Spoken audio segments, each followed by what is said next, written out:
자, 오늘은 두 가지 교육 진행한다고 제가 서두에 좀 말씀을 드렸는데요. 첫 번째는 장애 유형별 이해, 그거에 맞는 서비스 제공이고요. 또 하나는 응급처치와 관련된 예방 교육을 듣도록 하겠습니다. 선생님들이 다 충분히 알고 있는 사항이고 충분히 한 번은 교육을 하셨던 내용이지만 저도 마찬가지로 이런 부분들을 좀 까먹고 잊어버릴 때가 있어요. 그래서 이번 교육을 통해서 저도 다시 한번 좀 이해하고 또 인지하는 시간을 가질 거고요. 선생님들도 마찬가지로 이런 교육을 통해서 이런 거를 또 이해하는 시간, 또 인지하고 또 기억하는 그런 시간이 될 거라 생각이 됩니다. 첫 번째 교육 시작할게요. 장애 유형별 이해 및 서비스 제공이고요. 아마 장애 유형별로 서비스를 제공하시는데 선생님들마다 좀 다르실 거예요. 어떤 선생님은 또 지체장애 당사자를 하시는 경우도 있고, 어떤 경우에는 또 발달장애, 지적장애, 자폐성장애 당사자를 서비스 하시는 경우도 있고, 어떤 분은 뇌병변, 또 어떤 분은 시각, 좀 다양하시죠. 근데 그 유형별로 따로 별도로 교육을 하면 좋지만, 이번에는 좀 다 유형별로 어떻게 서비스가 들어가고 어떻게 하면 좋은지, 어떤 장애 특성을 갖고 있는지 전반적으로 다 듣는 시간을 갖도록 하겠습니다. 그리고 선생님들이 나중에 또 당사자분이 또 교체되는 경우도 있잖아요. 변경되는 경우들도 있으니까 다른 유형에 대한 이해도 필요하실 것 같아요. 활동지원사 교육을 아마 들으셨으면, 들으셨는 게 아니라 다 들으셨죠? 다 들으셨으면 충분히 알고 처음에 배웠었겠지만, 또 일을 하고 나서 또 듣는 거는 또 이해가 다르니까요. 저희가 지금 서비스 들어가는 유형이 크게 4가지 유형이 가장 많으세요. 그래서 그 유형 중심으로 할 거고요. 여기 첫 번째 보이는 게, 아시죠? 여기 지체장애 있죠? 지체장애.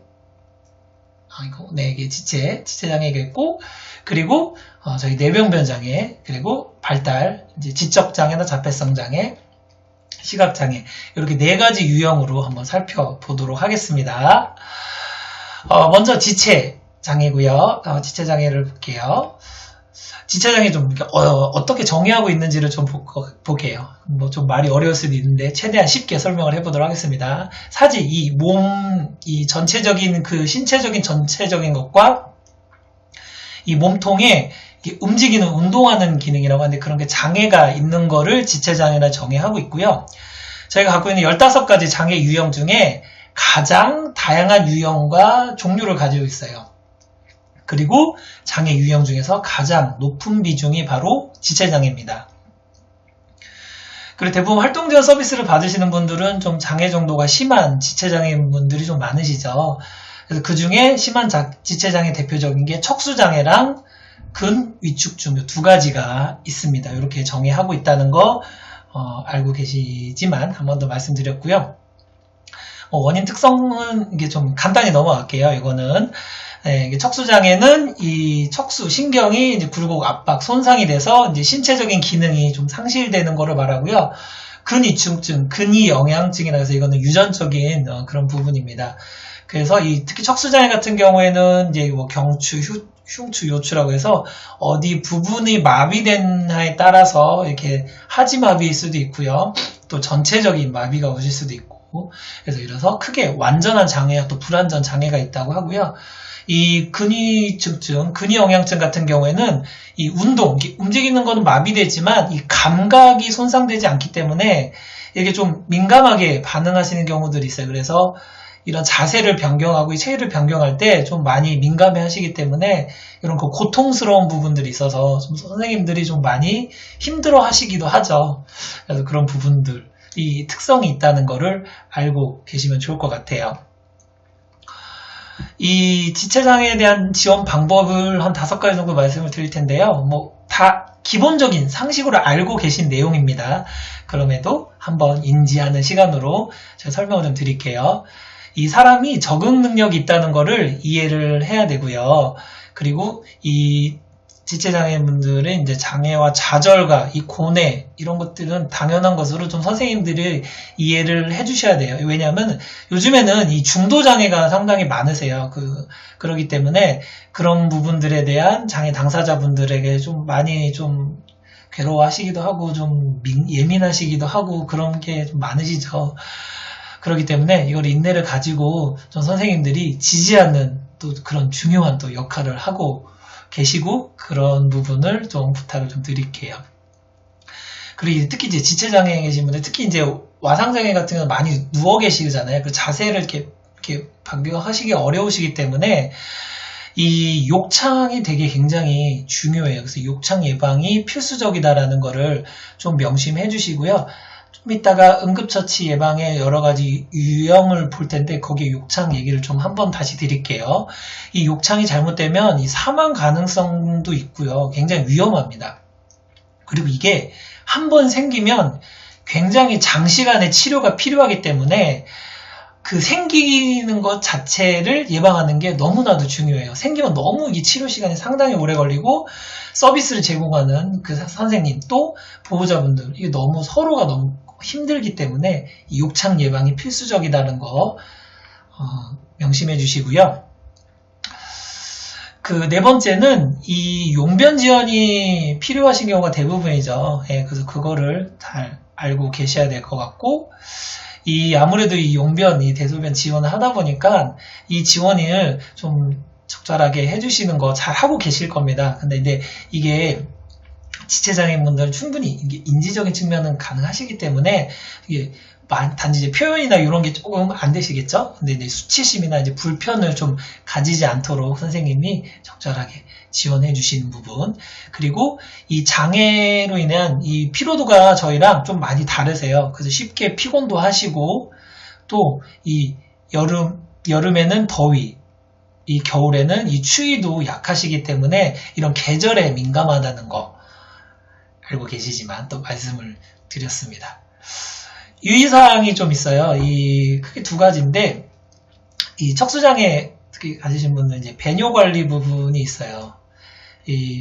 아마 소변 주머니를 차시는 경우들이 대부분이실 텐데, 이런 경우에는 이 소변 주머니는 방광 아래에 위치하고 있다. 그리고 이 소변 주머니가 외부에 노출되지 않도록 이 클램프라는 게 있는데, 요거는 이렇게 그 소변줄 있죠? 그걸 이렇게 잠그는 그런 역할이에요. 잠금 장치 역할인데, 요게 잘못해서 잠지 않으시면 이 소변이 역류되거나 뭐 그런 좀 상황들이 생길 수 있으니까 요 부분에 대해서 유의를 하셔야 된다는 거. 아마 지금 이 대상자를 서비스 하시는 선생님들은 충분히 다 알고 계실 거라 생각이 됩니다. 네, 하지만 서비스를 해보지 않으신 활동지원 선생님들이 경우에는 이런 부분들은 좀 유의하셔야 된다. 나중에 서비스를 하실 수도 있으니까 좀 참고하시면 좋을 것 같고요. 이 소변 처리는 이제 아마 이거 보셨을 거예요. 그림을 제가 하나 준비를 했는데, 이 소변 처리하는 방식이 뭐 넬라톤과 폴리 방식이 있다고 그래요. 근데 넬라톤은 이 요도에 이렇게 관을 삽입해서 이렇게 소변을 배출하는 방법인데 요즘에 많이 쓰고 계시대요, 이게.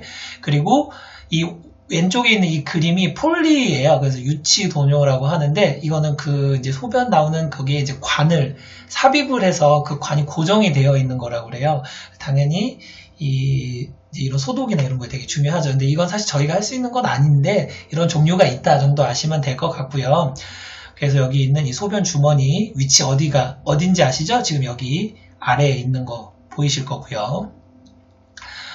그리고 이제 이 대변 처리 부분은 이 지체장애인분들이 충분히 이제 편안한 방법을 할 수 있도록 충분히 이런 부분들은 사전에 활동지원 선생님이 서로 이야기하고 나누실 거예요. 근데 이제 지체장애인분들이 가끔 이제 외출을 하시는 경우에 있는데, 이런 경우엔 또 이게 대소변에 좀 그런 걸 늘 걱정을 하시잖아요. 그렇기 때문에 만약에 외출을 할 경우에는 이 용변 용품, 밖에서 용변에 대한 처리 부분이 있을 수 있으니까 이 부분에 대해서는 이 용변 용품을 미리 준비를 하셔야 되는 것도 잊지 않으셔야 될 것 같습니다.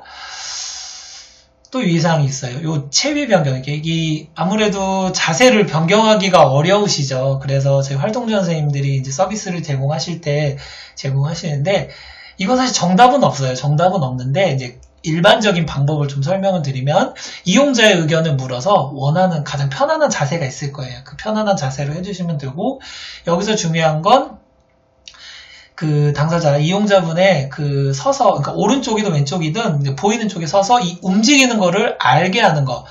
이제 선생님이 움직여서 이렇게 자세를 변경해 준다는 거를 알게, 그 당사자분이 알게 하는 게 중요하다는 거, 요거를 좀 유의하셔야 될 것 같습니다. 일반적으로 일반적인 기본적인 사항에 대한 이 자세 변경, 체위 변경을 말씀을 드리면, 요 내용은 활동지원사 그 교육 받으실 때 아마 들으셨을 거예요. 일단 활동지원사 선생님 쪽으로 좀 살짝 끌어당기시고요. 물론 끌어당기지 않으실 때도 있을 거예요. 근데 끌어당기는 거는 선생님이 이제 체위나 자세 변경을 좀 용이하게 하면서 살짝 선생님 쪽으로 당겨주시고, 그 다음에는 여기 있는 오른쪽 무릎 보이시죠? 이거를 무릎을 좀 세우시고, 이제 발을 살짝 꼬아주시는 거예요. 이거는 이제 자세를 변경할 때 이게 신체적인 부분을 좀 더 용이하게 하기 위해서고요. 이 부분이 있고, 그리고 팔은 여기 오른쪽 팔이든 왼쪽 팔이든 가슴에, 그리고 한쪽 팔은 이렇게 위로 향할 수 있게 해주시고 나서, 그 다음에는 선생님이 이제 그 당사자분의 겨드랑이 아래로, 그리고 한쪽은 대퇴부 쪽 손을 두고 이제 지렛대 원리로 해서 이렇게 살짝 변경을 해주시는 방법이 일반적인 이제 체위 변경, 자세 변경인데, 이거는 이용자에 따라서, 당사자에 따라서 좀 다를 수 있죠. 그렇기 때문에 충분히 당사자에게 먼저 의사를 물어보고 어떤 게 편한 자세인지 그런 부분들을 유념하시면 되겠습니다. 네, 선생님들 잘 듣고 계시네. 감사합니다. 시간을 놓치셔도 다음에 또 들으실 수 있으니까 지금부터 듣고 나중에 또 들으셔도 됩니다. 이렇게 해서 이제 지체장애 당사자분에 대한 설명을 했고요. 이번엔 뇌병변 장애예요. 좀 지체장애 유사한 부분도 있는데, 일단은 뇌병변 장애분들은 이 뇌에 저희 이 머리 뇌에 이 회복할 수 없는 손상을 입으시는 경우를 뇌병변 장애라고 정의하는데, 이런 경우는 주로 이 중복적으로 장애가 나타나신대요. 뭐 이렇게 언어 장애와 이제 그 어떤 운동 기능 장애. 그러니까 이제 뭐 한쪽 이제 뭐 오른쪽에 마비가 오셨거나, 그런 경우는 또 이제 언어 표현이 좀 어려우신 경우, 이렇게 두 가지 이상의 장애가 같이 오는 경우고요. 이제 선천적인 거는 이제 뇌성마비가 이제 뇌병변 장애라고 할 수 있는데, 요즘에는 요 후천적 장애가 상당히 많으시죠. 특히 이 뇌졸중. 이건 좀 이따 설명을 드릴게요. 그래서 이 뇌병변 장애인분들은 이 지체장애와 다르게 또 심리적인 정서적 태도가 좀 확연하게 좀 많이 다르다는 특징을 갖고 계십니다. 일단 원인 특성 말씀을 드리면, 요즘에는 사실은 이런 선천적인 것보다는 이 후천적인 게 참 많아요. 이제 대표적인 게 이 뇌졸중, 뇌경색, 이제 뇌에 이제 그 혈관이 막히는 경우나 뇌출혈, 이제 뇌에 그 혈관이 터지는 경우, 이 두 개를 합쳐서 뇌졸중이라고 하는데, 이런 경우와, 그리고 요즘에는 다양한 교통사고, 그리고 뭐 산업재해나 뭐 스포츠, 뭐 레저 활동을 등한 각종 큰 사고들로 인한 뇌손상의 사고가 많아서 요즘에는 이제 후천적 장애가 훨씬 더 많으시고요. 그래서 이렇게 다양한 장애들을 갖게 된다 라는 얘기예요. 아까 얘기했죠. 두 가지 이상의 중복장애를 갖고 계시다라는 거죠. 그래서 이 뇌병변 장애인분들에 대한 자세는 이 부분은 좀 선생님들이 잘 참고해 주시면 좋을 것 같고요. 일단 이 지능이 낮다는 편견은 가지시면 안 됩니다. 이거는 뭐 당연히 가져야 될 기본적인 소양이겠죠. 실제 만약 지능이 조금 낮으시더라도 이게 선생님들의 태도에 결정을 지으시면 안 되고요. 선생님도 너무 잘하고 계시지만 이런 자세를 가지셔야 된다. 다시 말씀드리고요. 좀 아무래도 이 대부분 대부분 후천적 장애가 많으시다고 했잖아요. 특히 이제 그 뇌졸중이나 이런 경우. 그래서 이 중복 장애가 오는데 이제 언어적인 장애가 좀 많이 오시잖아요. 이제 그래서 좀 말을 알아듣기 힘든 말이 좀 많으실 거예요. 그런 경우에는 그런 말들을 좀 이해하려고 노력하는, 좀 이렇게 많이 잘 들으시고 경청하시고, 최대한 말을 듣기 어려우시지만 존중해서 들어주시는 그런 자세가 필요하다 말씀드리고요. 또 세 번째는 아무래도 이제 뇌 손상이 있으니까요. 그런 어떤 이해하는, 인지하는 거나 이 다른 사람과의 관계 사회성이 조금 떨어질 수 있다는 거에 대해서는 이해를 해주시고, 아무래도 이제 이 뇌 손상이 있기 때문에 넘어지시는 경우가 많아요. 이런 부분이 있기 때문에 항상 유의하셔야 되는 거.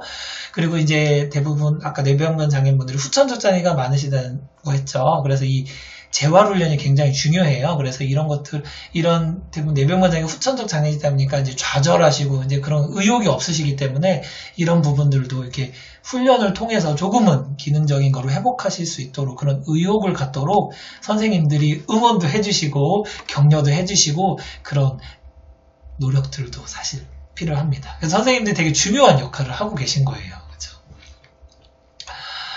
그 뇌병변장애인들의 지원하는 방법들 좀 주요 내용들로 좀 정리를 좀 해봤고요. 뭐 다양한 경우가 있겠지만 제가 좀 몇 가지를 뽑아서 설명을 드릴게요. 이제 뇌병변장애인들이 좀 이동을 하시는 경우가 있죠. 뭐 집안 내에 있을 수도 있고 밖에 외출하시는 경우들도 있는데 다른 곳으로 이동할 때는 먼저 어떻게 이동하실 건지 이런 동의를 먼저 구하는 거, 그리고 당연히 당사자가 원하는 방식으로 물어보고 도와주시면 되는 거. 너무 잘 알고 있는 기본적인 상식이죠. 네. 이제 부축을 하면서 걷는 경우, 대부분 이제 이동하면서 부축을 많이 하시죠. 특히 이제 뭐 휠체어를 타시거나 뭐 저기 부목을 하시고 뭐 이렇게 잘 기억이 안 나, 갑자기 기억이 안 나는데, 이 목발을 하시는 거나, 뭐, 다른 어떤 보조 기구 등을 사용하시는 경우는 상관없지만, 이제 부축을 해서 걸어야 되는 경우에는, 이 이용자의 걷는 패턴에 유의를 해달라는 부분이 있는데, 이거는 이용자의 보폭이 얼마인지, 또, 마비, 어느 쪽, 뭐, 오른쪽인지 왼쪽인지 마비에 따라서 또, 그 걸음걸이나 걷는 게 조금 다르실 수 있겠죠. 보폭도 다를 수 있고, 어떤 그런 위치가 좀 다를 수도 있기 때문에 이런 것들에 대한 유의를 해야 되는 부분. 그리고 특히 이제 아무래도 이제 겨드랑이에 팔을 끼고 이렇게 대부분 부축을 해서 걸으실 텐데 이 신체적 접촉, 특히 이제 활동 지원 선생님들이 대부분 여성분이시고 또 당사자분이 여성이면 상관이 없지만 남성이신 분들이 있을 수 있기 때문에 이런 경우에는 또 신체적인 접촉에 대한 상당히 유의를 해야 되는 부분을 고려하면서 걸어야 되고요. 그리고 이제 휠체어로 이동하시는 경우가 있어요. 이건 뭐 지체장애 당사자분도 마찬가지지만 여기에 이제 그림도 좀 보고 설명을 드릴게요. 이제 휠체어에서는 아무래도 이제 운동의 장애와 이제 좀 이제 신체적으로 불편하신 이제 자세가 아무래도 온전치 않은 경우들이 많기 때문에 자칫 휠체어에서 이동하면서 이제 좀 경직이 심하신 경우에는 뭐 낙상이나 자리 이탈 등이 있을 수 있죠. 이런 경우에는 조인벨트 같은 이런 어떤 좀 안전장치들을 하셔야 되는 거. 이 위에 사진이 이건데 이제 울퉁불퉁한 길을 가는 경우가 있어요. 이런 경우에는 사실 선생님들이 좀 힘드시지만 사실은 이 뒷바퀴를 이렇게 좀 들어서 이동을 해야 돼요. 이런 부분들 있다는 거. 그리고 엘리베이터를 타는 경우 있으시죠? 이런 경우에는 엘리베이터가 딱 오면 선생님이 뒤로 타셔야 되는 거예요. 그러니까 이용자분이 문이 열리면 이용자분이 먼저 이렇게 안에 들어가시는 게 아니라 선생님이 뒤로 해서 먼저 들어가셔야 되는 거.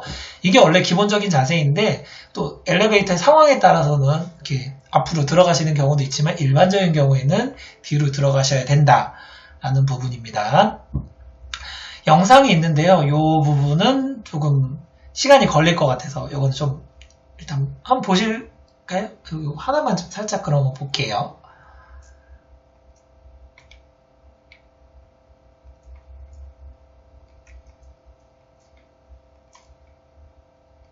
안 나오네요. 네. 요거 그러면 다음에 요게 그 차량을 탈 때와 이제 차량에서 나올 때 영상인데 지금 영상이 안 나와서 제가 이건 다음에 기회 되면 보여드리도록 하겠습니다. 시간도 좀 부족할 것 같고요. 지원 방법을 볼게요. 네 번째는 이제 식사하는 거예요. 식사는 아무래도 이 뇌병변장애인분들이나 이제 지체장애인분들 식사를 이렇게 지원하는 경우들이 있는데 사실 이 질식 이게 음식물이 넘어가면서의 그런 질식사고들을 좀 유의하셔야 되는 부분이 있어요. 이것도 아까 응급처치 예방에 질식이라는 부분도 좀 간단하게 설명할 테니까요. 그때 좀 자세히 들으시면 좋을 것 같습니다. 그리고 아무래도 이 음식을 흘리는 경우들이 좀 상당히 있으세요. 예. 근데 그거를 너무 자연스럽게 받아주시고 그것 때문에 좀 이렇게 뭐 좀 약간 지저분해지거나 좀 이렇게 많이 흘리시니까 깨끗하진 않겠죠. 이제 그런 거에 좀 불편하는 표정이나 언짢은 표정을 하면 그 당사자분들이 그 부분에 대해서는 또 빠르세요. 이해가 또 기분 나빠하네. 별로 안 좋아하네. 이렇게 생각하실 수 있으니까 이런 표정이나 이런 것도 좀 관리를 하셔야 된다는 거. 그리고 용변을 보는 경우, 대소변이 할 경우 있죠. 이런 경우에는 이제 뇌병변장애인분들은 이제 거의 대부분 자력으로 이 배뇨와 배변이 가능하시기 때문에 이런 부분들은 충분히 알고 계시면 좋을 것 같고, 용변 후에 이제 마무리죠. 뒤처리라고 하죠. 이런 경우는 좀 필요한 경우가 있으니까 이제 그런 경우는 좀 참고해 주시면 되겠고, 그리고 이 배설, 이 배설에 대한 장애가 있을 수 있으니까요. 규칙적으로 배설이 가능할 수 있도록 일정 시간에 화장실을 간다든지 그런 규칙성을 좀 두는 게 좋다는 거 말씀을 드리겠습니다. 저희 아마 그 장애 서비스 가장 제공하시는 중에 지체장애만큼 가장 많은 게 이 지적장애 분이세요. 지적장애에 대한 정의를 좀 보면은 좀 그런 지적인 능력이 조금 부족하거나 상황에 이런 적응하는 수준이 조금 낮는 경우를 이제 지적장애로 정의하고 있는데요. 이 말과 언어를 하지만 이 구사에 어렵기 때문에 대부분 이렇게 짧게 얘기하거나 좀 문장을 짧게 얘기하거나 이제 단어만 얘기를 많이 하시죠. 그래서 좀 아무래도 이 주의 집중의 지속 시간도 좀 높지 않고요. 집중하는 범위도 좀 좁다는 거, 이런 특성을 갖고 있다. 뭐 정의를 하고 있고요. 이 지적장애에 대한 원인은 좀 원인 불명이라는 얘기를 많이 하고 있고요. 뭐 생물학적 원인과 기타 이런 영향이 있다라고는 얘기하는데 대부분의 원인은 아직 많이 밝혀진 건 없고요. 이런 경우에는 이제 2가지 이상, 이제 뭐 의사소통, 자기관리, 가정생활, 뭐 사회이동 이런 2가지 이상의 좀 제한적인 요소가 있다는 특성이 있고, 이제 스스로 판단하거나 좀 스스로 이렇게 조절하는 조정 능력은 좀 부족하다. 그리고 가장 많은 거예요. 아마 집중하거나 좀 집중하는 시간, 요번이 좀 짧고 좀 주의가 좀 산만한 면이 있는 특성을 가진 게 이제 지적장애의 이제 주 특성이다라고 이야기를 하고 있고요. 아마 서비스를 하시는 이제 활동지원생들이 가장 많은 게 이제 지적장애이실 텐데, 지적장애 자세와 좀 지원 방법을 좀 말씀을 드리면, 아무래도 이제 주의가 좀 산만하고 그 집중력이 좀 짧기 때문에 순간순간 이렇게 순간에 그런 되게 다양한 갑자기 이용자가 갑자기 당사자가 사라지거나 어디로 딱 이게 순간 이게 순간순간에 그런 것들이 많아서 이 당사자에게 눈을 떼지 않는 게 굉장히 중요해요. 그래서 이런 부분들도 당사자가 어느 정도 인지하고 있는지, 일상생활 내용이 어떤 건지 이거 잘 파악을 좀 해주시면 좋겠죠. 그래서 이 지적장애 당사자에 대한 정보를 많이 아는 게 굉장히 중요해요. 그래서 이런 정보 수집을 상당히 많이 해주셔야 된다는 거. 그리고 충분히 뭐 스스로 다 해주시는 것보다는 스스로 할 수 있는 일은 스스로 할 수 있도록 지원을 해주시는 게 좋아요. 그래서 요게 좀 뭐 판단하기 좀 어려울 수 있지만 이 선생님들이 다 무조건 지원을 해주시면 당사자분들이 다 선생님한테 해달라고 하기 때문에 당사자 할 수 있는 부분들은 할 수 있도록 지원을 해주시고, 이거에 관련된 정보들도 충분히 주변 사람과 여러 가지 이런 과정을 통해서 좀 정보를 얻으셔야 되는 부분이 있다라는 거 중요하고요. 사실 이제 인지 능력이 부족하다고 조금 부족하다고 해서 뭐 무시하거나 반말하는 거, 특히 선생님들 좀 뭐 이런 부분들이 있으신 경우도 간혹 있는 경우가 있더라고요. 네, 뭐 다는 아니시지만, 뭐 그리고 일부러 그러시는 건 아닐 거라 생각은 들지만, 어쨌든 이런 부분들, 그래서 존중해줘야 되고 적절한 호칭을 사용해 달라는 거 잊지 마시면 좋겠습니다.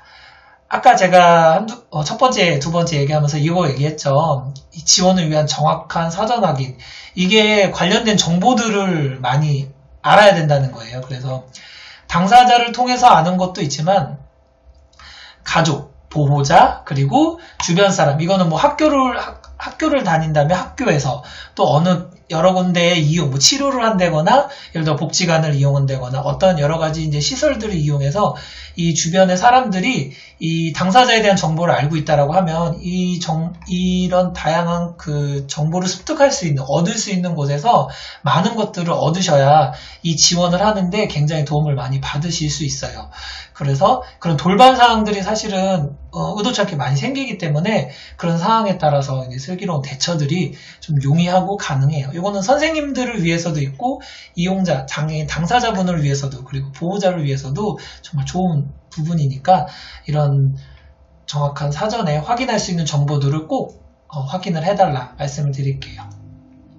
그래서 이 물건에 뭐 집착하는 경우들도 있고요. 특정 음식에 또 반응하는 경우도 있고, 또 욕구가 또 조절이 안 되는 경우, 그리고 또 날씨의 또 변화에 민감한 경우들 많기 때문에 이런 부분들에 대해서 다양한 정보를 얻으면 선생님들이 조금 그런 상황에 대처하기 좋으시겠죠. 그래서 이런 사전 확인 정보를 얻는 게 굉장히 중요하다는 거 잊지 마시기 바랍니다.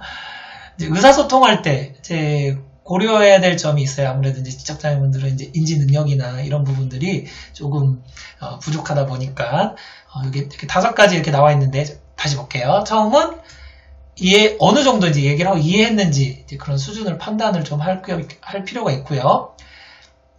아까 얘기했지만 이 집중력이 좀 높지 않다고 했죠. 그래서 한 번에 한 가지만 얘기하시면 돼요. 하나만, 딱 하나씩 얘기하시면 좋고요. 그리고 비교적 이제 좀 구체적인 단어들을 얘기해 주시면 좋을 것 같고요. 그리고 이제 기다릴 준비가 조금 필요할 때가 있어요. 아무래도 뭐 주의도 산만하고 집중하는 경우들이 조금 시간이 짧다 보니까, 그리고 뭐 호기심 때문에 막 여기저기 뭐 이렇게 보는 경우들도 있고, 어떤 거에 좀 이렇게 집착해서 하는 경우들도 있기 때문에 그런 기다릴 준비도 돼야 된다라는 거고, 이 말이 안 된다면은 이런 사진이나 그림을 활용하는, 보조물을 활용하는 것도 좋은 하나의 방법입니다. 그래서 의사소통을 할 때 이런 부분들을 고려를 해주시면 좋겠다라고 말씀을 드리고요. 또 하나 이제 자폐성 장애 친구들 같은 경우, 자폐성 당사자인 경우, 이 자폐성은 이 언어, 인지, 행동이 그 연령에 맞게 발달하지 못해서 좀 늦거나 좀 그런 우리가 알고 있는 일반적인 범주에서 벗어나 왜곡된 발달이 보이는 경우들을 자폐성 장애라고 보고 있고요. 뭐 여러 가지 이런 이런 유형이 있고, 이 자폐의 정의를 이 대인관계를 회피하고, 피한다기보다는 좀 어려워하는 거죠. 그리고 스스로에 갇혀 있다라는 거를 이 자폐라는 이제 그런 단어의 의미도 갖고 있다고 합니다. 뭐 이것도 원인 불명인 경우가 많고요. 뭐 이런 경우가 있고요. 그래서 대부분 자폐성 장애, 자폐성 당사자분들은 좀 말을 많이 사용하시는 이제 말로 이렇게 소통하기에는 많진 않죠. 그런 말을 사용하는 부분이 많지 않고, 그러다 보니까 상호작용과 의사소통에 좀 어려운 부분들이 있어요. 그리고 이런 감각, 이런 거에 되게 좀 과잉하고 조금 반응하는 거, 과소 반응하는 거, 좀 고집을 부리는 경우들이 있다라는 경우예요. 그래서 어떤 특정 소리에 되게 민감하게 반응하는 자폐성 장애인 분들도 계시고요.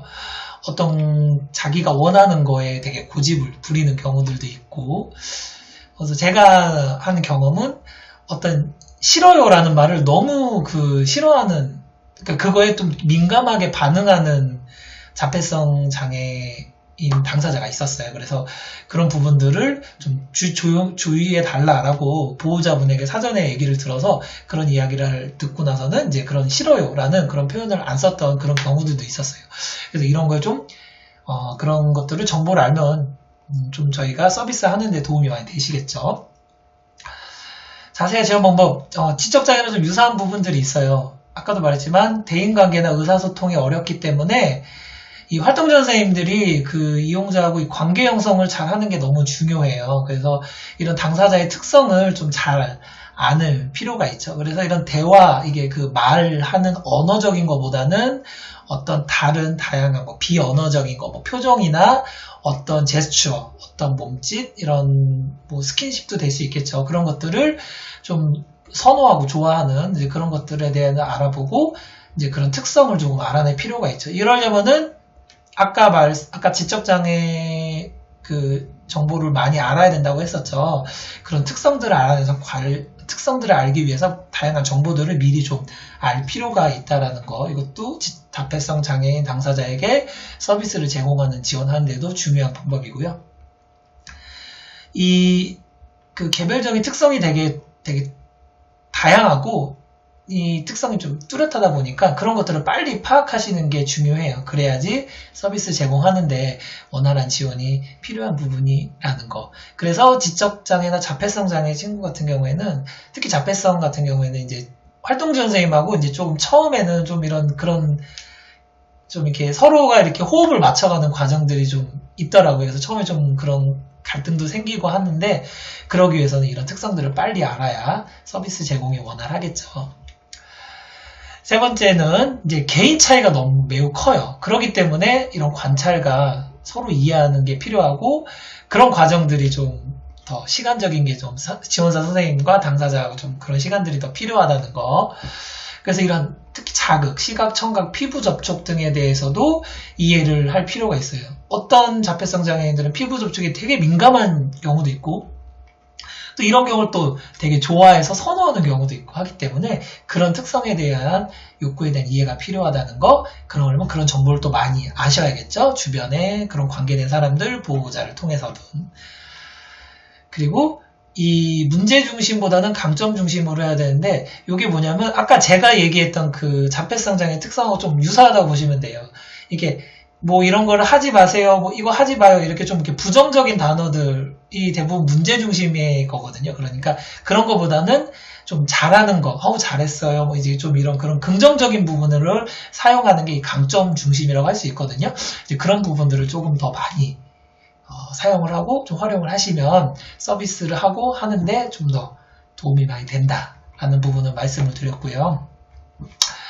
의사소통할 때 고려할 점, 이런 아무래도 이제 언어적인 표현보다는 이제 비언어적인 것들을 많이 활용을 당사자분들이 하기 때문에 표정, 몸짓 등을 해석하려고 노력하는 거, 당연히 어려운 문장 사용은 좀 피해야겠죠. 그리고 기다림, 인내심도 필요하시고요. 지적장애와 마찬가지로 짧고 간단하게 대화하셔야 되는 부분, 아까 얘기했죠. 사진 그림 활용하는 거, 좀 지적장애인 분들과 좀 유사한 부분이 있죠. 이런 부분들을 고려하시면 됩니다. 그래서 좀 발달장애, 지적장애와 자폐성 장애인들의 좀 기본적인 지원 방법을 좀 보면요. 이 지적장애, 자폐성 장애를 저희가 통틀어서 발달장애라고 하는데, 일단은 중요한 거는 쉬운 말로, 쉬운 언어로 사용해야 되는 거 설명해주고, 그리고 반복을 해야 되는 거, 반복 설명하고, 반복 연습하고. 그러니까 설명을 한 번 하는 게 아니라 2번, 3번, 4번 이렇게 해야 되는 경우고, 그리고 활동을 세분화. 그러니까 뭘 할 때 쉬운 거부터. 예를 들면은 그 양치질을 해야 된다라는 경우에 먼저는 이제 칫솔을 드는 거, 그리고 치약을 짜는 거를 하는 것도 치약 뚜껑을 여는 거, 그리고 그 치약을 짜는 거, 그리고 치약을 칫솔에 하는 법, 이렇게 그런 거를 세분화해서 하나하나씩 해야 된다는 거고요. 아까도 얘기했지만 필요한 경우에는 보조 사진이나 비디오를 활용하는 거. 여기 그 발달장애인의 기본적 지원 방법 4가지를 좀 설명을 드렸습니다. 시각장애인 분들도 좀 많이 이용하시죠. 근데 그 시각장애인 분들은 좀 시력 기능이 좀 현저하게 저하되거나 소실되는 경우를 이제 시각장애라고 하는데, 요즘에는 그 전맹, 아예 보이지 않는 전맹의 비율은 상당히 낮고요. 대부분 저시력자가 많으세요. 그리고 대부분 중도실명이 많아서 이제 고혈압이나 당뇨병에 대한 망막증으로 중도실명이 많다는 거, 그리고 전맹, 완전히 보이지 않는 경우는 굉장히 상당히 낮다는 거. 그래서 여러 가지 질환들이 있고, 유전적인 질환도 있지만 대부분 이 후천적 장애가 많다는 거. 그래서 이 시각장애인 분들은 이 사회활동을 되게 많이 왕성하게 하세요. 그리고 시각장애인 분들끼리 결속력도 되게 강하시고, 이렇게 외부에 이렇게 사회적인 영향력도 많이 크세요. 그리고 다른 장애인 분들에 비해서 스마트폰 이렇게 다양하게 활용하는 그런 것들을 잘 하셔요. 적어도 정보력이, 활용 능력도 굉장히 뛰어난 특성을 갖고 있습니다. 그 시각장애인 분들은 그 의사 전달을 할 때 이 정확한 소리와 이 촉각을 활용한다는 거. 그래서 이 언어, 그러니까 이 말이나 이런 촉각적인 걸로 설명을 해주시는 게 그런 하나의 자세의 방법이고요. 그래서 먼저 소리내서 누구는 인사하시는, 누구누구 씨 안녕하세요, 이렇게 먼저 인사하시는 거.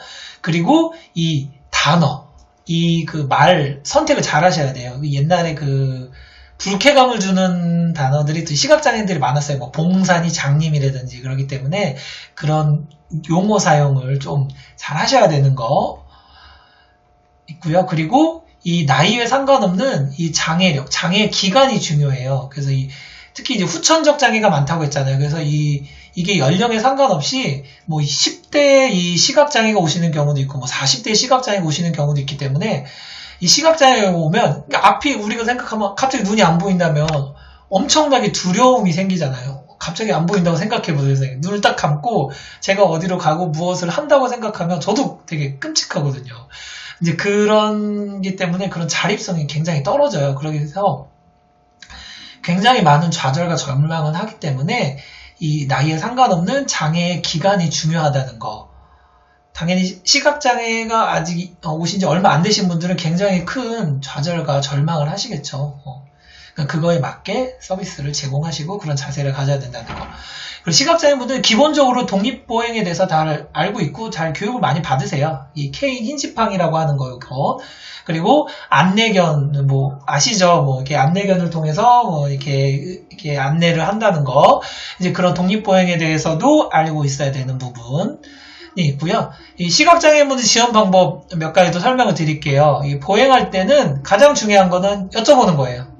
먼저 뭐 어떻게 도와드릴까요? 아니면 뭐 그러면 괜찮아요 라고 하면 안 도와드려야 되고, 도와드릴까요? 네, 도와주세요. 그럼 어떻게 도와드릴까요? 뭐 이런 것들에 대해서 먼저 여쭤봐야 되는 거.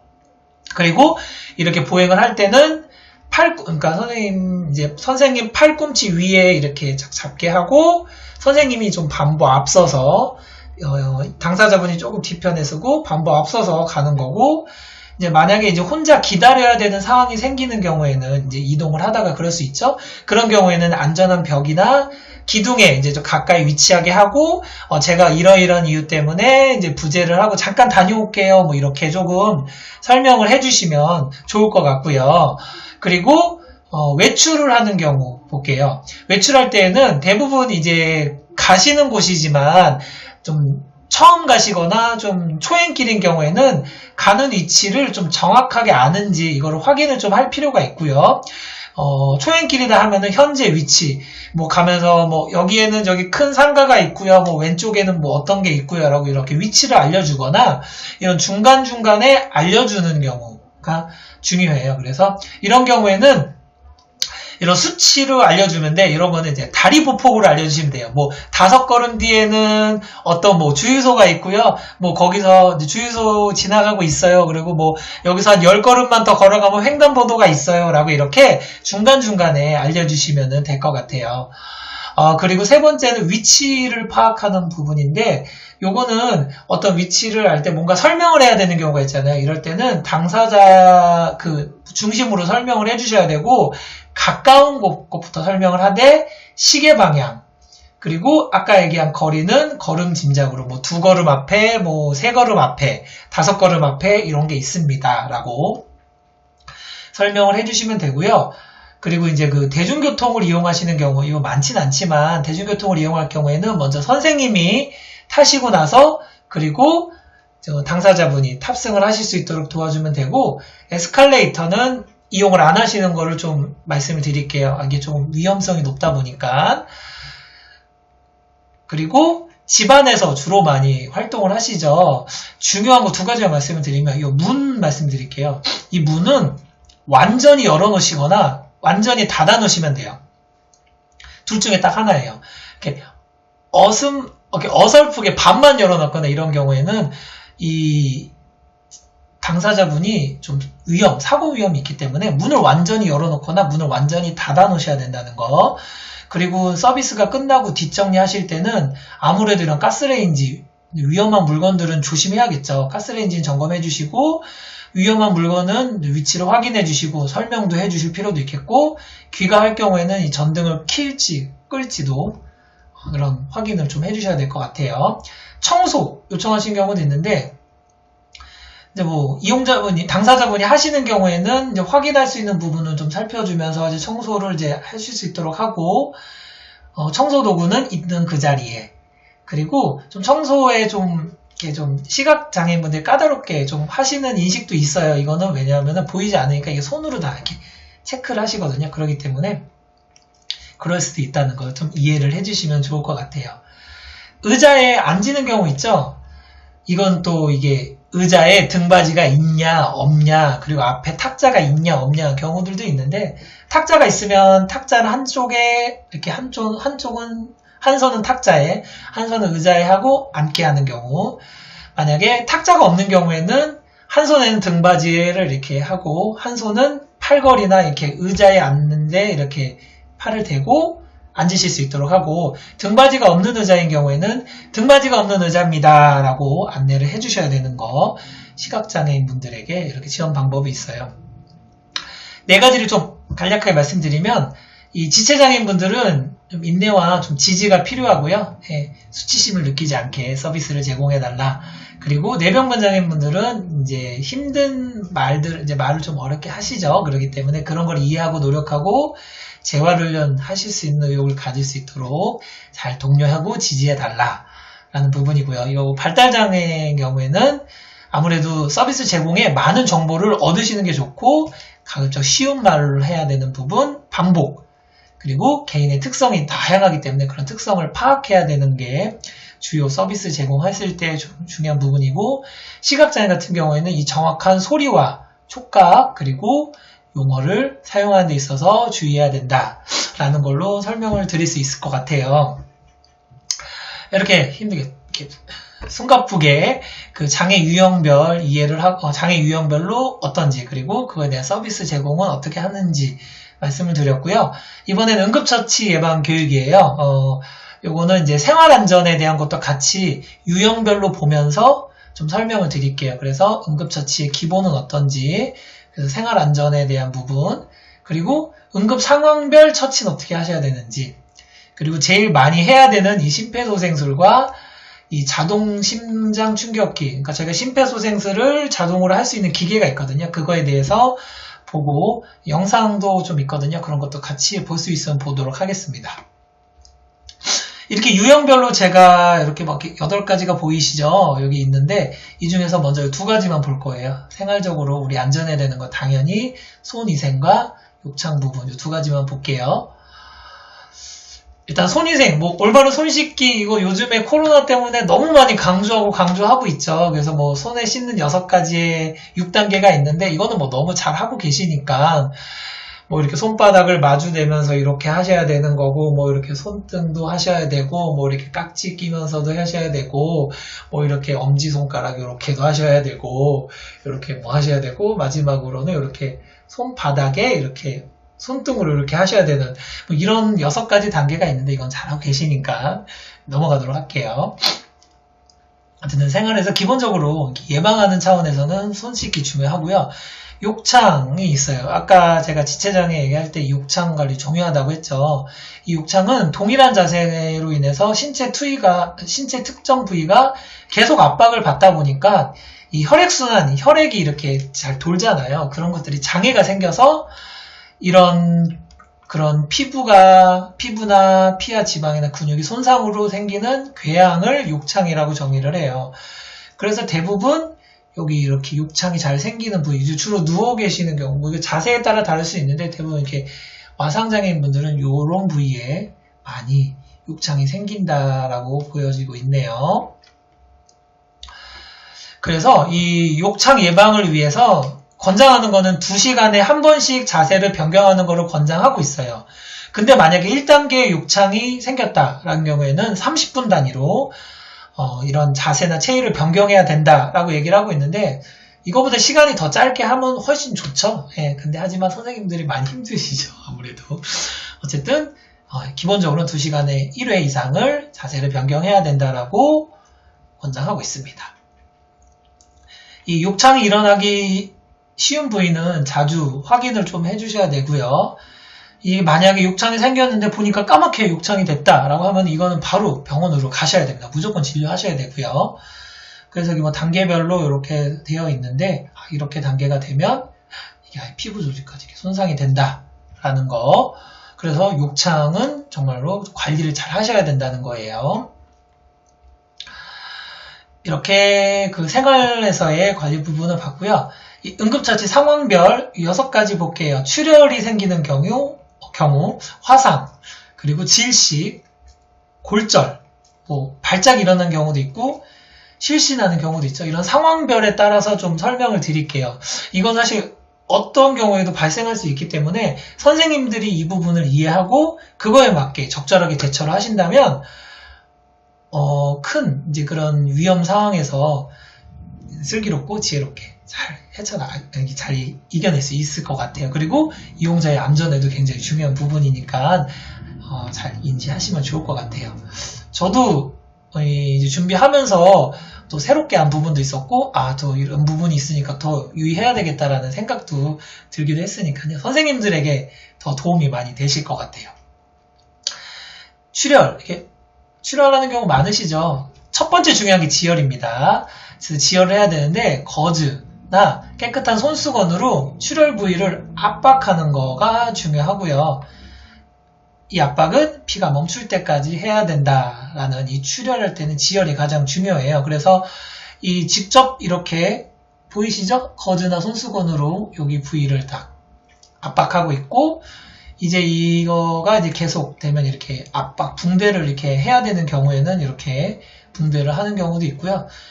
이제 압박을 했음에도 이렇게 피가 멈추지 않다라면은 간접 압박이라고 있다고 그래요. 그래서 요거는 여기 요 손목 부위, 이거는 이제 손에 해당하는 경우만일 텐데, 여기 피가 흐르는 요 부위를 손으로 이렇게 압박을 주면은 이 혈의 흐름을 막기 때문에 지혈에 도움이 된다고 그래요. 이게 간접 압박이라고 합니다.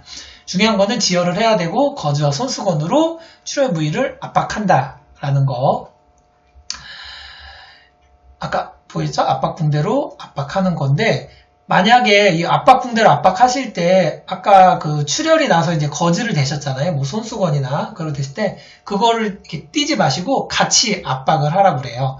그게 나중에 띄고 나면은 거기 자체가 감염 위험이 있기 때문에 그 거즈와 손수건도 같이 해서 압박 붕대로 압박해라 라고 이야기를 하고요. 그리고 피가 흥건히 젖으면은 이것도 마찬가지로 그냥 또 한 번 붕대로 압박을 하시는 건데, 기존 붕대를 푸는 게 아니라 아까 거즈, 손수건도 이렇게 출혈 부위와 같이 압박한다고 했죠.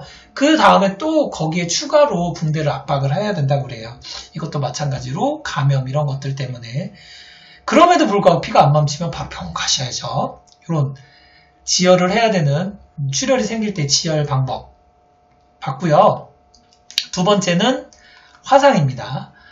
화상은 이제 화상 입은 경우들도 있죠. 가장 중요한 건 이 흐르는 찬물에 화상 부위를 15분에서 20분 정도 계속 노출을 시켜주래요. 그러니까 흐른 물에 계속 화상 부위를 흐르는 찬물에 계속 이제 노출을 시켜줘야 돼요. 근데 만약 옷을 입은 상태시면요, 그냥 옷 입은 상태로 그대로 하셔야 돼요. 이거를 옷을 벗기게 되면 이게 옷이 벗겨진과 동시에 그 화상 부위가 옷이 벗겨짐과 함께 그 살점도 같이 이 상처 부위가, 그러니까 그 화상 부위가 이렇게 피부하고 이렇게 뭐 뜯겨진다는 표현이 맞는지 모르겠지만 그런 경우가 있어서 굉장히 위험한데요. 그래서 옷 입은 상태로 해야 된다 라는 거. 만약에 맨살에 이렇게 피부에 바로 접촉되면 바로 흐르는 찬물에 노출하고 그 이후에는 뭐 깨끗한 수건이나 거즈로 덮어주셔야겠죠. 근데 화상도 뭐 1도 화상, 2도 화상, 3도 화상이 있는데, 1도 화상은 대부분 이런 경우예요. 많이 보셨죠? 2도 화상은 이렇게 수포가 생기는 걸 2도 화상인데, 3도 화상은 끔찍하네요.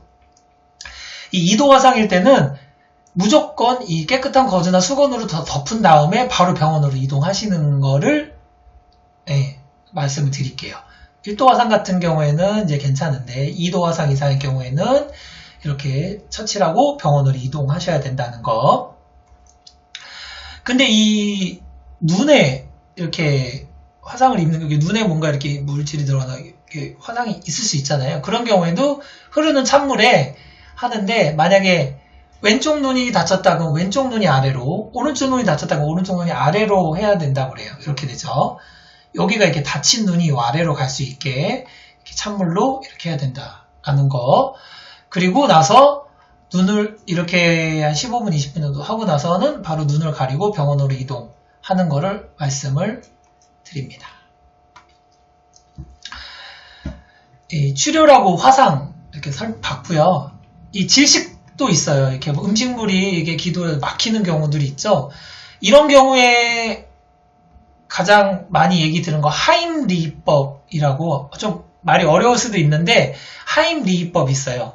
요거는 그 환자의 복부를 이렇게 안쪽으로 이렇게 하셔서 이렇게 힘껏 잡아당기면서 위로 이렇게 올리시는 거예요. 위로 이렇게 복부를 잡으시고 이렇게 위로 이렇게 올리시는 거를 빠르게 하시는 거를 하임리히법이라고 하는데, 이렇게 해서 이제 목에 이제 기도에 막힌 뭐 음식물이 될 수도 있고 어떤 물질이 될 수도 있죠. 이게 이제 이 밖으로 나올 때까지 하는 거, 이거 하임리히법을 하는 거, 그러니까 상황별 대처 요령이라고 생각하면 돼요. 근데 이게 성인인 경우도 있는데 너무 유아인 경우에는 대부분 이렇게 하는 경우도 있죠. 이렇게 등을 두드리는 경우를 또 하기도 한다고 그래요. 어쨌든 기본적으로 성인인 경우, 그리고 대부분 아동 이상인 경우에도 이 하임리히법 이 방법으로 진행을 해야 된다. 힘껏 잡아당기면서 위로 빠르게 밀쳐 올리는 거, 이렇게 뒤로 하고 이렇게 위로, 이렇게 위로, 이렇게 위로 하시는 거를 하임리히법. 지식 있을 때 대처 요령이 있고요. 이물질 나올 때까지, 만약에 의식을 잃을 때까지, 만약 의식을 잃으시면 바로 어쨌든 신고를 하셔야겠죠. 자, 그 하임리히법 요거에 관련돼서 영상을 좀 보고, 영상을 볼까요? 네, 영상이 안 나오네. 선생님도 영상을 제가 보여드리려고 준비를 많이 했는데, 이게 또 영상이 또 생각만큼 잘 안 나오네요. 속상하네요.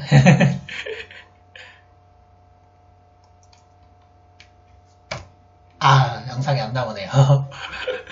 이것도 다음 기회에 보여드리도록 하겠습니다.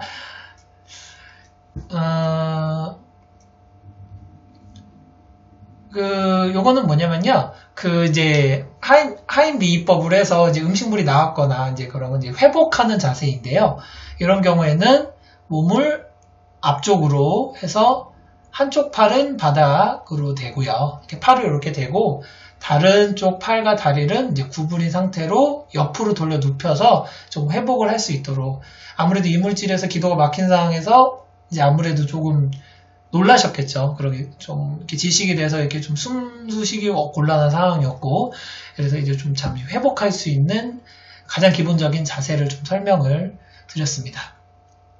이거는 환자가 반응이 없거나 정상적인 호흡, 순환, 효과적인 이제 회복하는 그런 거를 보일 때 이런 자세를 취해달라라는 이야기이고요. 자, 네 번째는 골절이에요. 골절인 경우에는 그냥 그것만 기억하시면 돼요. 무조건 119에 신고. 이거는 왜 그러냐면 이거예요.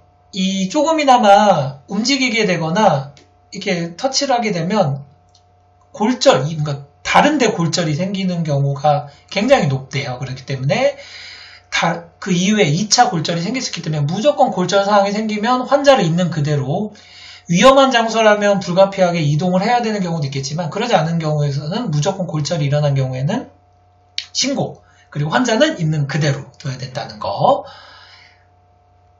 있고요. 이제 이런 경우도 있어요. 좀 이렇게 간질로 인해서 좀 이렇게 발작이 일어나는 경우도 있는데, 이런 경우에는 이 발작은 뇌신경에 좀 이상으로 인해서 이런 의식이나 이런 게 좀 이상 증상이 보이는 경우가 있는데, 이런 경우에 선생님들은 주변에 위험한 물건들이 있으면 좀 제거해 주세요.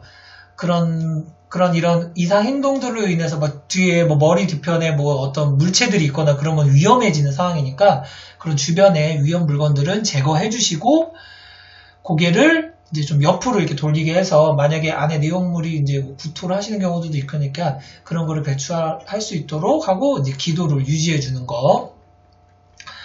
근데 대부분 3분에서 5분이면 그런 의식들이 회복이 되시는 경우가 일반적인 상황이에요. 그리고 이런 당사자인 경우에는 보호자분들이나 충분히 당사자분들이 인지를 하시는 경우들도 있기 때문에 이제 그런 상황들에 대한 설명도 들으실 수 있을 거예요. 그래서 이런 경우에 이렇게 대처해달라, 이런 경우에는 이렇게 해달라라고 그런 정보들을 충분히 받으시니까 그것도 참고해 주시고, 이제 어쨌든 발작인 경우에는 이런 의식을 회복을 한다. 그래서 병원에 가야 되는 경우가 있을 수 있어요. 이런 경우에는 다시 재발작이 일어나거나 호흡이 안 되시거나, 그리고 과거에 그런 어떤 발작을 하시는 경우가 없었는데 그런 발작을 하실 수도 있죠. 그런 경우에는 무조건 병원을 가야 된다는 거. 그리고 또 간혹 이제 실신을 하시는 경우들이 있어요. 이런 경우에는 이제 의식을 일시적으로 이제 이 뇌의 상태에 따라 잃는 건데, 갑자기 가슴이 답답하거나 어지럽거나 얼굴이 창백해지거나 호흡이 조금씩 이제 약해지는 경우인데, 이런 경우에는 여기 다리를 조금 높여주시는 거예요. 그러니까 머리보다는 다리를 좀 높여주시고, 그리고 옷 같은 걸 좀 타이트하게 입었으면 좀 이렇게 풀어줘서 느슨하게 할 수 있도록 대처를 하는 게 이 실신에 대한 상황에 대한 대처 요령입니다. 이번에 심폐소생술인데요. 퀴즈가 나왔네요. 이 심폐소생술에 대해 먼저 얘기하기 전에, 갑자기 이제 심정지가 일어나서 저희가 이제 심폐소생술을 해야 되는 경우들이 있을 수 있죠. 그리고 이거에 관련돼서 응급처치의 예방교육도 많이 하고 있고요. 근데 이 심폐소생술을 해야 되는 경우들이 있는데, 이 심정지가 오는 대부분의 발생하는 장소가 생각보다 집에서 일어나는 경우가 가장 많대요. 공공장소보단. 그리고 발생하는 시간은 오전 8시에서 10시가, 오전 아침 시간이 가장 많다고 그래요. 그리고 오후 6시에서 8시가 가장 많은데, 제일 많은 시간은 오전 8시에서 10시 집에서 라는 거. 그래서 이제 심정지 발생 장소 이렇게 나와 있죠? 이렇게 발생한다라는 거. 대부분 집에서 많이 일어난다 라는 거. 그래서 대부분 이렇게 심혈관 질환에서 심정지 환자들이 대부분 아침에 많이 발견된다는 얘기, 뉴스를 본 적이 있는데, 뭐 다 알고 계시는 얘기지만, 이제 이런 경우다라는 거 말씀드리고, 2020년부터 이 심폐소생술을 하는데 달라진 점이 있대요. 저희 아마 이것도 하셨을 거예요. 뭐 기도 압박이고 하면서, 기도 확보하고 이제 가슴 압박하면서 이제 인공호흡도 해야 된다라고 하는데, 이 인공호흡은 안 하셔도 된대요. 그냥 기도를 확보해주고 가슴 압박만 해도 된다는 거. 이게 2020년도 이후에 달라진 점이고요. 두 번째, 이 가슴을 압박하는데, 예전에는 이렇게 피부 이렇게 바로 해야 되니까 이게 옷을 벗기고 하는 경우가 있는데, 옷을 벗길 수 없대요. 근데 뭐 겨울에는 이제 외투를 입으시니까 그 정도는 가능은 한데, 굳이 안에 있는 이렇게 뭐 면티나 뭐 이렇게 기본적인 속옷 이런 것들까지 벗길 필요는 없다라고 하고요. 그리고 이 자동 제세동기, 이 심폐소생술을 이렇게 자동으로 해주는 기계 같은 경우에는 그 패드를 부착을 해야 되는데, 이런 경우에는 옷을 벗겨서 피부에 부착을 해야 되고, 그거는 가능하다라는 거. 이게 2020년도 이후에 달라진 점이에요. 인공호흡 안 해도 되고, 가슴 압박만 해도 되고요. 압박할 때는 옷을 벗길 수는 없지만, 이게 심폐소생술을 자동으로 해주는 기계에는 그 패드를 붙일 때는 옷을 벗겨야 된다라는 거. 이거는 영상을 봐야 되는데, 이건 좀 보고 가야 될 것 같아요. 네, 이거는 좀 제가 보고 설명을 좀 드릴게요.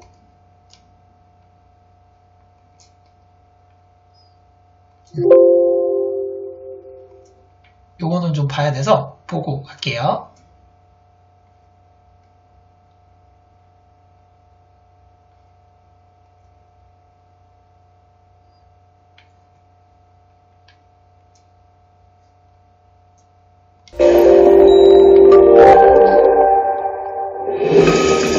심정지가 발생하고 5분이 지나면 뇌에 산소가 공급되지 않아 시사율이 높아집니다. 이때 꼭 필요한 것, 바로 심폐소생술입니다. 성인의 심폐소생술 어떻게 해야 할까요? 먼저 환자의 어깨를 가볍게 치면서 반응을 확인합니다. 이후 주변 사람들에게 119에 신고를 부탁하고 자동심장 충격기를 가져다 줄 것을 요청합니다. 그 다음 환자의 호흡을 확인합니다.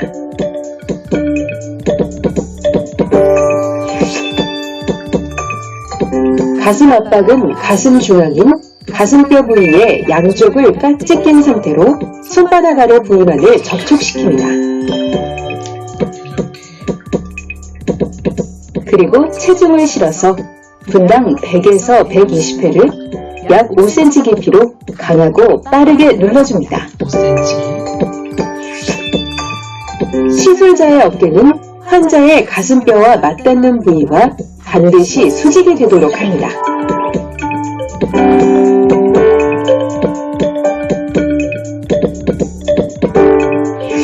환자가 의식을 회복하거나 119 구급대원이 도착할 때까지 반복해줍니다.